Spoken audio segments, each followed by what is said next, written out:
नमस्कार, आप देख रहे हो हॉर्नबिल टीवी भारत। फिरोजाबाद से आज सियासत की बड़ी खबर सामने आई है, जहां समाजवादी पार्टी के राष्ट्रीय अध्यक्ष अखिलेश यादव ने केंद्र और राज्य सरकार पर जोरदार हमला बोला। किसानों की आय, कानून व्यवस्था और चुनाव आयोग तक हर मुद्दे पर अखिलेश ने बीजेपी को घेरा। अखिलेश यादव ने कहा कि बसपा ने वादा किया था कि किसानों की आय दोगुनी होगी, लेकिन हकीकत में किसान वही का वही खड़ा है। उन्होंने चुनाव आयोग और जिलाधिकारी के बयानों में विरोधाभास की ओर इशारा करते हुए कहा कि अब लड़ाई आयोग और प्रशासन के बीच है।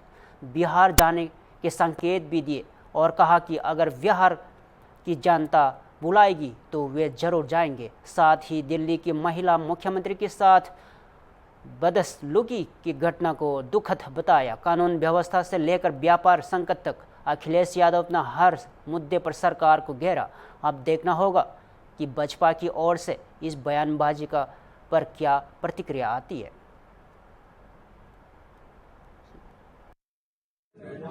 ये भारतीय जनता पार्टी ये वही दल है जिसने कभी ये भरोसा दिलाया था किसानों की आय दोगुनी करेंगे। आय दोगुनी हुई हो न हुई हो, लेकिन भारतीय जनता पार्टी के अपने हिसाब किताब में तो आय न जाने कितनी पहुंचाती उन्होंने, लेकिन जमीन पर अगर हम देखें तो हमारा किसान वहीं का वहीं खड़ा हुआ दिखाई दे रहा है। और अब तो फसल की कीमत भी नहीं मिल रही है। आलू हो, मक्का हो, धान हो, गेहूं हो, सरसों हो या अन्य कोई भी पैदावार किसान अगर कर रहा है तो उसकी कीमत भी सरकार नहीं दिला पा रही है। साथ ही साथ में जब सबसे ज्यादा जरूरत है खाद और डीएपी की, उस समय भी संकट है। अयोध्या जैसी जगह पर जहां प्रभु राम राज्य लाने की जो सपना दिखाते थे भारतीय जनता पार्टी के लोग, आज अयोध्या में, कल भी अयोध्या में, पहले भी अयोध्या में इतनी लंबी लाइनें किसानों की लगी हैं जिसकी आप कल्पना नहीं कर सकते। जिलाधिकारियों ने उसका जवाब दिया है, जिसका आपने ट्वीट भी किया है। मुझे खुशी है इस बात की कि हमसे हटकर की लड़ाई अब चुनाव आयोग और डीएम्स के बीच में हो गई है, क्योंकि अभी तक तो चुनाव आयोग ये कह रहा था कि उन्हें कोई सूची नहीं मिली है और डीएम लोग ये कह रहे हैं कि उन्हें सूची मिल गई।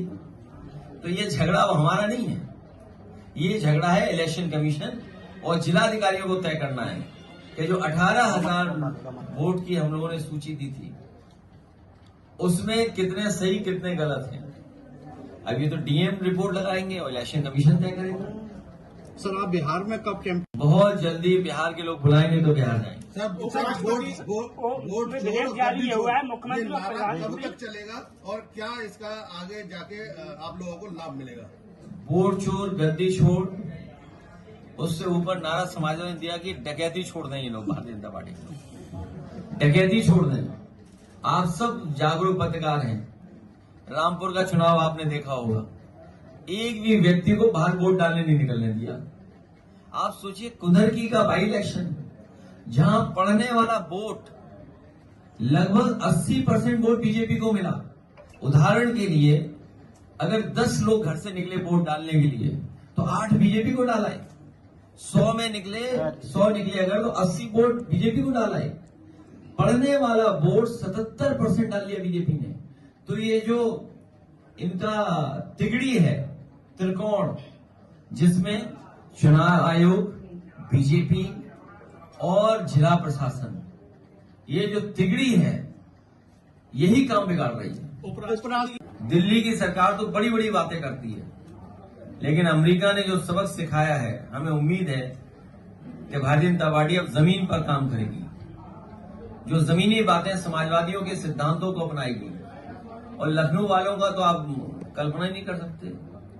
लखनऊ वाले तो हमेशा हवा में रहते हैं, खाद का इंतजाम कर नहीं पा रहे हैं, कानून व्यवस्था संभाल नहीं पा रहे हैं।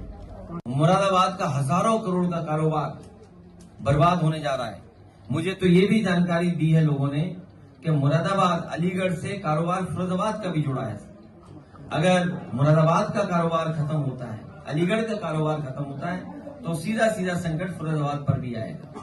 ये दुखद घटना है कि किसी भी जनप्रतिनिधि और खासकर दिल्ली की मुख्यमंत्री जो महिला है उनके साथ इस तरह का व्यवहार नहीं होना चाहिए, और कोई भी मुख्यमंत्री हो, कोई भी जनप्रतिनिधि हो, इस तरह का उसके साथ व्यवहार नहीं होना चाहिए। निंदनीय है। जिसने भी किया है, इश्यूज होते हैं, इश्यूज पे बात की जाती है, सुनने में आया। उत्तर प्रदेश सरकार किसानों के हितों की बात तो करती है, लेकिन जमीनी हकीकत कुछ और ही तस्वीर पेश कर रही है। जनपद बंदा से एक परेशान करने वाली खबर सामने आई है, जहां खाद की भारी किल्लत से जूझते किसान सड़कों पर उतरने को मजबूर हो गए हैं। बांदा में इस वक्त धान की फसल का सीजन चल रहा है और किसानों को डीएपी और यूरिया खाद की सख्त ज़रूरत है, लेकिन खाद केंद्रों पर सप्लाई की कमी और अव्यवस्था ने किसानों को रातों रात भर लाइन में खड़ा रहने पर मजबूर कर दिया है। किसानों ने आरोप लगाया कि सिर्फ 100 लोगों को टोकन दिए जा रहे हैं, जबकि हजारों की संख्या में किसान पहुंच रहे हैं। बचे हुए किसानों के लिए ना कोई टोकन, ना कोई व्यवस्था। स्थिति इतनी गंभीर हो गई कि किसानों ने बांदा फतेहपुर मार्ग पर जाम लगाने की कोशिश की और बांदी मंडी समिति के सामने विरोध प्रदर्शन किया, और बीमार किसान भी धूप में घंटों लाइन में खड़े हैं। ये तो है उत्तर प्रदेश की धरती पर किसानों की सच्चाई, जहां सरकारी दावे हवा में और जमीन पर किसान लाइन में। क्या सरकार इस हालत का कोई स्थायी हल निकलेगी या फिर किसान इसी तरह जूझते रहेंगे? सुने किसानों से। तो मेरा नाम प्रदीप मिश्रा है। प्रदीप मिश्रा जी, आप किसान हैं जी, किस गांव के रहने वाले? परसौड़ा से। परसौड़ा के। यहाँ खाद की किस तरह की समस्याएं आ रही हैं? कल भी आए तो जो टोकन नहीं मिला, आज भी आए तो जो टोकन नहीं उपलब्ध कराया गया। कल आए हैं तब भी नहीं मिला, नहीं। और आज आए हैं तब भी नहीं मिला। कह क्या रहे हैं यहाँ के लोग? बस तो लाइन लगाओ तो लाइन में 5 बजे आते हैं, 4 बजे आते हैं, तब भी नहीं टोकन मिल पाता। सुबह 5 बजे से आकर के लाइन में लग अभी भी घूम रहे हैं। कितने दिन से? कल आए हैं, आज भी आए हैं। 2 दिन से है। 2 दिन से आए हैं बराबर। किस खाद के लिए? डीएपी खाद के लिए। डीएपी। कितनी, कहाँ से आई हो आप? मऊदहा से। ये टोकन जो खाद वाला है, हाँ। कितने समय मिला है? 9-10 बजे आ गए हैं। 9-10 बजे। हाँ। अभी मिली नहीं है। Token number 70। नाम क्या है आपका? कितनी जमीन है आपके? ये देमा लिखा है, देख लिया। अजब सिंह यादव, आज रहने वाले ग्राम पतवन से। क्या मामला है जो सड़क पर जाम लगा? सुबह 6 बजे से आम पब्लिक जितनी बैठी है, किसान सुबह 6 बजे के आए हुए हैं। किसी को खाद देने के लिए आज आह्वान किया गया था। 4 दिन की छुट्टी थी। छुट्टी के बाद जब आज खुली है सोसाइटी, तो सुबह से आज इन लोगों ने कहा था कि आप आइए, आज खाद वितरण किया जाएगा। अभी तक कोई, इन्होंने सबके आधार कार्ड जमा करवा लिए सुबह से, और किसी को एक भी बोरी खाद नहीं दी, जबकि सारे किसान मजदूर परेशान है, भूखे प्यासे सुबह से अभी तक बैठे हैं। किसी को एक बोरी खाद नहीं दी गई। इसके बाद कह रहे हैं कि आप चाहे जहाँ चले जाइए, खाद नहीं वितरण करेंगे। इसके पहले कुछ खाद उतारी गई थी मंडी में, उसको पता नहीं चले कितने समय वो निकल गई। ये क्या खाद तो ब्लैक कर ली जाती है, ब्लैक की गई है, और अभी 150-200 बोरी अभी निकल गई है सबको। 300 बोरी बता रहे हैं, सिर्फ 300 बोरी खाद आई है। अब इसका मूल्यांकन किया जाए, जांच की जाए कितनी खाद आई है सोसाइटी में और कितने काश्तकारों को दी गई है कि नहीं दी गई। 300 बोरी भी लीक हो गई है। क्या नाम है आपका? अजब सिंह, पतवन। क्या नाम है आपका? कहाँ की रहने वाली? इसलिए अरे भैया खाद का हम 6 बजे से बैठे, हम खाता पर वो जमा करे, आधार कार्ड जमा करा ली हम लोग का। आप जैसे भूखे प्यासे ना खाना का खबर चूते बनावे, को 6 बोरे देती, को एक बोरे नहीं देती आहार का इनका। तो आप क्या कह रहे हैं? अब हम कहते खाता वहाँ नहीं है, आप सब दुनिया कैली जन से खाद वो दुनिया कैली नहीं खाता, खाना नहीं बढ़ा दे। अच्छा, आपको खाद देने के लिए क्या कहा? काफी खाद बन गए, नहीं चलेगी काफी खाद बना दूंगा। योगेंद्र सिंह, बी सिंधु महासंघ जिला उपाध्यक्ष बांदा। क्या मामला है जो ये सोसाइटी में अभी तक लगातार 4 दिनों सोसाइटी बंद रही। आज सोसाइटी में खाद बंटने का ऐलान हुआ था। सुबह 7 बजे से किसान जो है 400 आधार कार्ड सुबह ही जमा हो चुके हैं। जैसे सोसाइटी के कर्मचारी अधिकारी आए हुए हैं, उन्होंने ये कह दिया कि अब इनको किसी को नहीं दिया जाएगा, सिर्फ खाता धारकों को खाद दिया जाएगा। खाता धारकों में कुछ खास लोगों को दिया गया, बाकी किसी की सुनी नहीं जा रही। अब बताइए, सबके पास खाता भी नहीं है, खाद उनको मिल नहीं पा रही। सुबह 7 बजे से हम लोग बैठे हैं, कोई सुनने के लिए तैयार नहीं है। उनका कहना कि जहां भी जाना हो जाओ, खाद नहीं दी जाएगी। ये सोसाइटी के जो सचिव और ये अध्यक्ष और ये जो जितने अधिकारी हैं, कम से कम यहाँ 400 आधार कार्ड सुबह 8 बजे जमा हो चुके हैं। लखनऊ से इस वक्त की बड़ी खबर। सीएम आवास पर जनता दरबार के दौरान एक रिटायर्ड आर्मी जवान ने जहर खा लिया। गाजियाबाद के लोनी निवासी सतवीर सिंह किसी शिकायत को लेकर मुख्यमंत्री के जनता दरबार में पहुंचे थे, लेकिन कार्यवाही न होने से नाराज होकर उन्होंने ये कदम उठाया। हालत गंभीर है, उन्हें तुरंत सिविल अस्पताल में भर्ती कराया गया। सबसे चौंकाने वाली बात यह है कि कड़ी सुरक्षा और सतर्कता के बावजूद सतवीर सिंह जहर लेकर सीएम आवास तक पहुंचा कैसे? घटना के वक्त पुलिसकर्मी और अधिकारी मौजूद थे, लेकिन कोई रोक नहीं सका। अब सवाल ये उठता है, जनता दरबार जैसे हाई सिक्योरिटी जोन में ऐसी चूक कैसे हुई? फिलहाल सतवीर सिंह की हालत नाजुक बनी हुई है और पूरे मामले की जांच जारी है।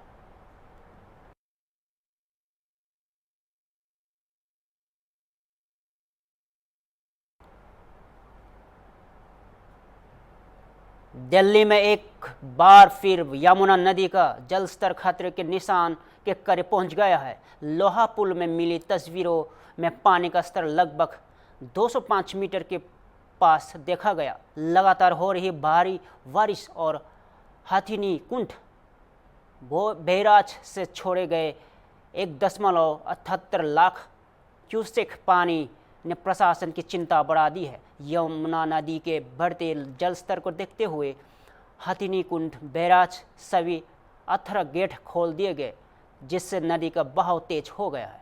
पिछले कुछ हफ्तों से जलस्तर में लगातार उतार चढ़ाव देखा गया है, जिससे प्रशासन अलर्ट मोड पर आ चुका है।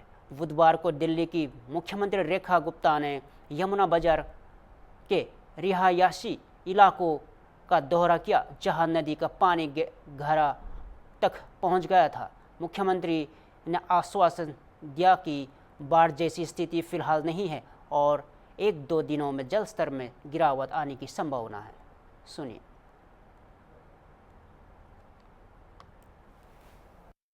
स्थिति अंडर कंट्रोल है। पानी का लेवल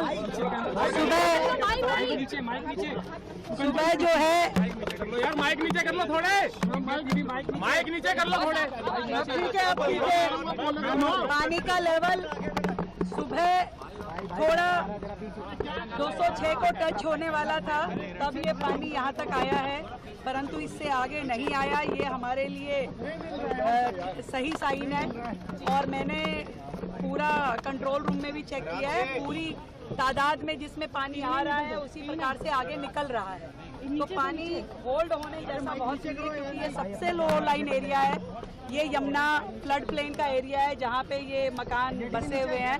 हमने इनको निवेदन भी किया था कि आप लोग यहाँ से शिफ्ट हो जाएं जरा थोड़ा दिन के लिए, तो नहीं, अभी ये हुए हैं, यहीं पर बसे हुए हैं। तो मैंने पूरा खुद जाकर के पूरा माहौल देखा है। अभी एक दिक्कत, क्योंकि बिजली जो बंद हुई है, बस उतना मेन दिक्कत है। बाकी चीज़ें, ये पानी मुझे लगता है कि आजकल में उतर जाएगा। एक दिन के लिए का ही दिक्कत है पानी का लेवल। इसके बाद में पर उतनी मैम जो बात नज़ीर है लोगों के लिए, जा करके आपने लोगों को समझा, क्या बताया लोगों ने आपको? देखिए, जो बात सीधा जनता से हो सकती है, उन्होंने जो 2-3 चीज़ें मुझे बताई। हमने यहाँ मेडिकल रिलीफ के भी पॉइंट लगा दिए हैं, यहाँ पानी खाने की व्यवस्थाएं भी हम क्रिएट की है, और जो लाइट का जो एक मेन प्रॉब्लम है उसमें हम सोलर की लाइट और यहाँ से फ्लड लाइट दे रहे हैं, ताकि इन कॉलोनियों में रात के अंधेरे में दिक्कत ना हो। मैंने खुद यमुना जी का जो आखिरी छोर यहाँ से टच हो रहा है उसको भी देखा है। वहाँ पे पानी इस समय चढ़ा हुआ है, परंतु वो दिन पूरा होते होते ढल जाएगा। ऐसे हमारे पास पूरी कैलकुलेशन है, पानी कम ही होने वाला है, इससे ज़्यादा पानी अभी इसमें नहीं आएगा और पूरी तरीके से दिल्ली में स्थितियाँ कंट्रोल में है, कोई परेशानी वाली बात नहीं है क्योंकि ये एरिया ही यमुना फ्लड प्लेन का है।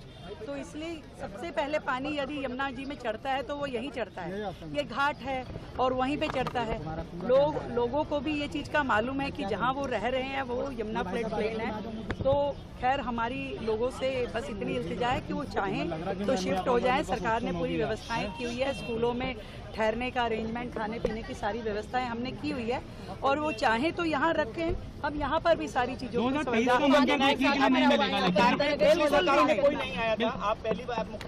लोग भी ये कह रहे कि मैं तो केवल दिल्ली की मुख्यमंत्री हूँ, मेरी जिम्मेदारी दिल्ली के प्रति है, इसलिए मैं दिल्ली की जनता के लिए 24/7 अवेलेबल हूँ। तो आना ही चाहिए, दिल्ली में कहीं पे भी दुख तकलीफ दर्द हो तो हम उनके साथ खड़े हैं और इस समस्या का 2023 में जो बाढ़ की स्थिति दिल्ली में बन रही थी उस तरीके की कोई स्थिति बनती हुई दिख रही है? बिल्कुल भी नहीं, बिल्कुल भी नहीं, कतई नहीं, कोई भी बाढ़ की स्थिति दिल्ली में नहीं है। ये पानी का मैक्सिमम चढ़ाव था जो हुआ है, इसके बाद डाउनफॉल पे ऐसा।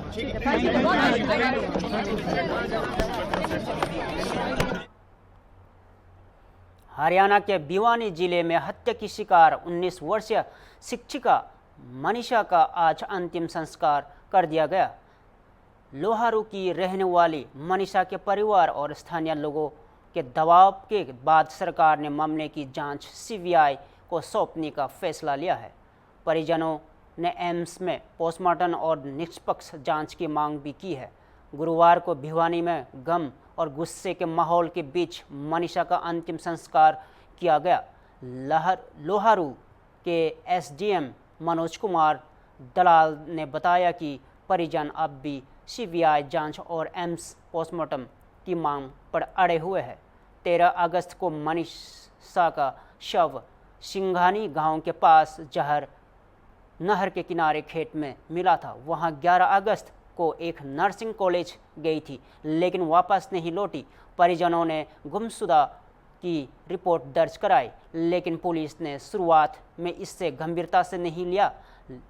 लोहारू पुलिस ने कहा था भाग गई है, 2 दिन में लौट आएगी, लेकिन 2 दिन बाद उसकी लाश मिलने से सनसनी फैल गई। लगातार विरोध और बढ़ते जन आक्रोश को देखते हुए बुधवार को हरियाणा सरकार ने केस सीबीआई को सौंपने का ऐलान किया। मनीषा की मौत सिर्फ एक परिवार का दुख नहीं बल्कि व्यवस्था की संवेदनहीनता का आईना भी है।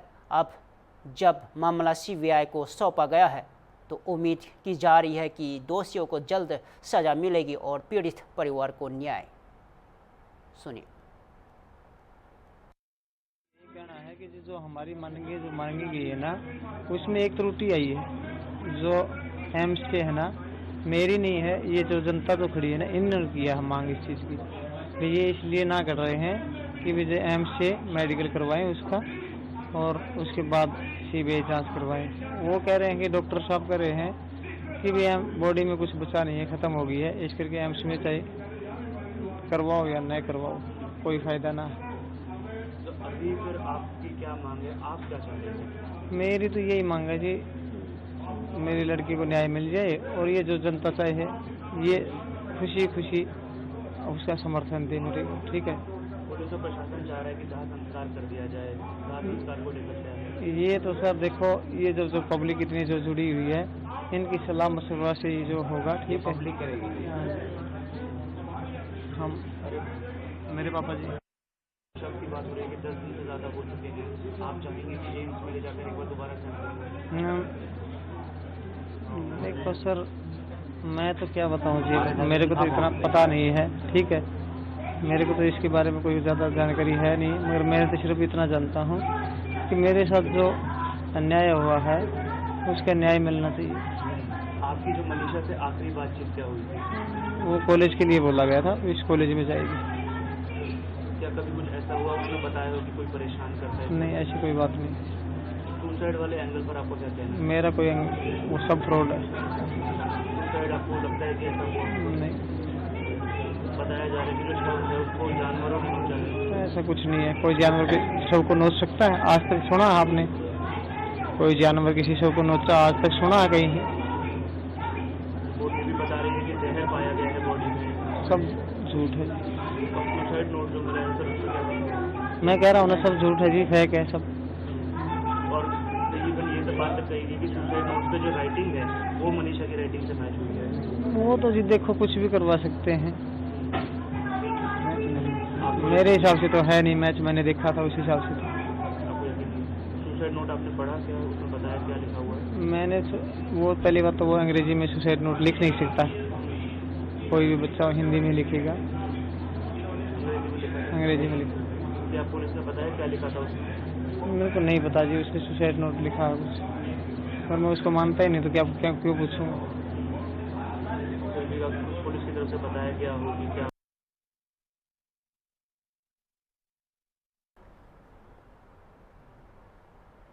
लखनऊ से इस वक्त की बड़ी राजनीतिक खबर सामने आई है। भारतीय जनता पार्टी ने अपने ही 2 वरिष्ठ नेताओं को कारण बताओ नोटिस जारी किया। कारण कानपुर देहात के पूर्व सांसद और पूर्व जिला अध्यक्ष पर पार्टी विरोधी बयान और सोशल मीडिया पोस्ट करने का आरोप है। बसपा उत्तर प्रदेश संगठन की ओर से जारी नोटिस में साफ कहा गया है कि इन नेताओं ने पार्टी लाइन के खिलाफ सार्वजनिक बयान दिए हैं। सोशल मीडिया पर पार्टी की छवि को नुकसान पहुंचाने वाली गतिविधियों की दोनों नेताओं ने 7 दिनों के भीतर लिखित स्पष्टीकरण देने को कहा गया है। अगर जवाब संतोषजनक नहीं रहा तो कार्रवाई तय मानी जा रही है। फिलहाल पार्टी के भीतर इस नोटिस को लेकर चर्चाएं तेज है और राजनीतिक गलियारों में इससे डिसिप्लिन की कड़ी कार्रवाई माना जा रहा है।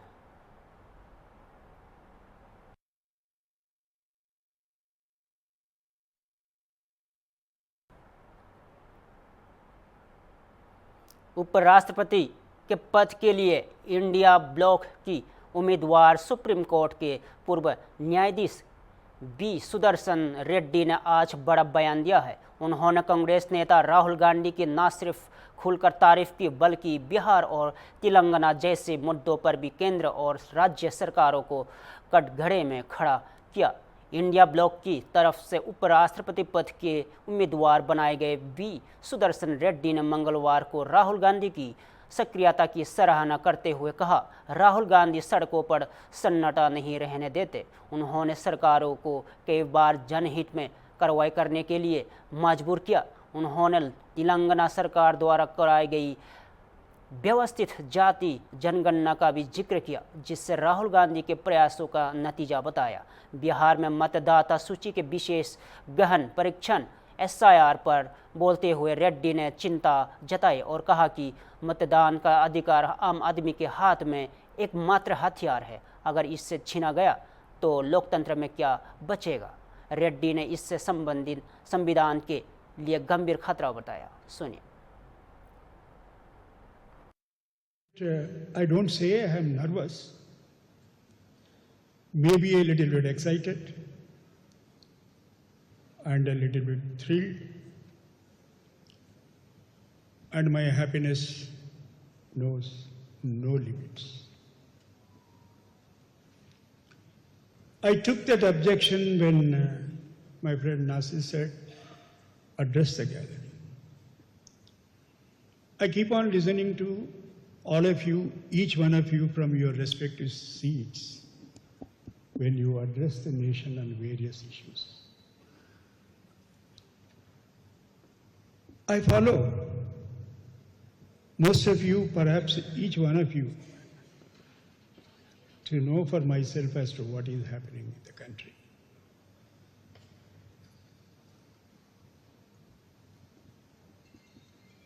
And since I come from that school of thought, Lohia ji की एक बात याद आ गई है। जब सड़क खामोश है, सदन आवारा बनती है।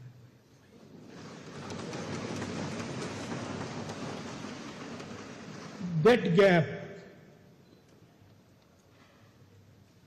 what should I say? Shri Rahul ji, he doesn't allow the street to be silent.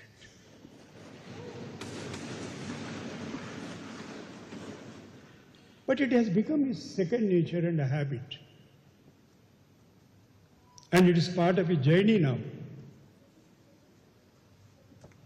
to face one challenge after the other, one crisis after the crisis. He was raising the issues of Jati Ganna, and he successfully persuaded the government of Telangana to do it in the systematic manner. फिलहाल के लिए इतना ही। देश और प्रदेश से जुड़े हर खबरों के लिए जुड़े रहे हॉर्नबिल टीवी भारत के साथ।